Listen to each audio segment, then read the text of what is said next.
కొంతమంది కోడళ్ళ ఇంటికి అత్తామామ వచ్చినప్పుడేమో ఇగో నీ కొడుకు ఏం తెచ్చి పెడతలేడు, అసలు ఇంట్లో ఏమీ లేవు, ఇక నన్నే కోసుక తినుండ్రి అన్నట్టే చేస్తారంట.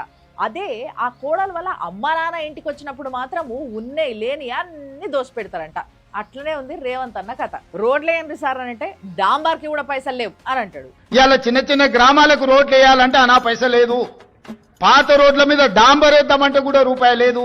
జీతాల సంగతి ఏందో చూడుండ్రి సార్ అని అంటే నన్ను గోసుక తిన్నా కూడా రూపాయి పెంచలేను అని అంటాడు. నన్ను కోసినా కూడా 18,500 కోట్ల రూపాయల కంటే ఎక్కువ ఆదాయం లేదు. చెప్పరు ఉద్యోగ సంఘాల నాయకులను అడుగుతున్నా, ఏం చెప్తారు? నన్ను కోసుకుంటే తింటారా? రైతు రుణమాఫీలన్న చేయండి సార్ అని అంటే బడ్జెటే లేదు అంటాడు. అప్పు పుడతలేదు, అనా పైసా ఎవడు ఇస్తలేడు. అట్లాంటిది కేవలం కాంగ్రెస్ కార్యకర్తలు తెలంగాణ నుంచి పోగేస్తే కూడా గాంధీ ఫ్యామిలీకి 1000 కోట్లు ఇవ్వగలుగుతారంట. మనమందరం గాంధీ కుటుంబానికి ఒకవేళ ఆర్థిక అవసరాలు ఉన్నాయి అని అంటే తలా ఓ చెయ్యి వేస్తే తెలంగాణ నుంచి 1000 కోట్లు పోజేసి ఇవ్వగలిగిన శక్తి ఈ రోజు కాంగ్రెస్ పార్టీ కార్యకర్తలకు ఉన్నది. మరి మీకు ఓట్లేసి నెత్తి మీద కిరీటం పెట్టిన తెలంగాణ కుటుంబాలకు రైతు రుణమాఫీ చేయరాదా సార్?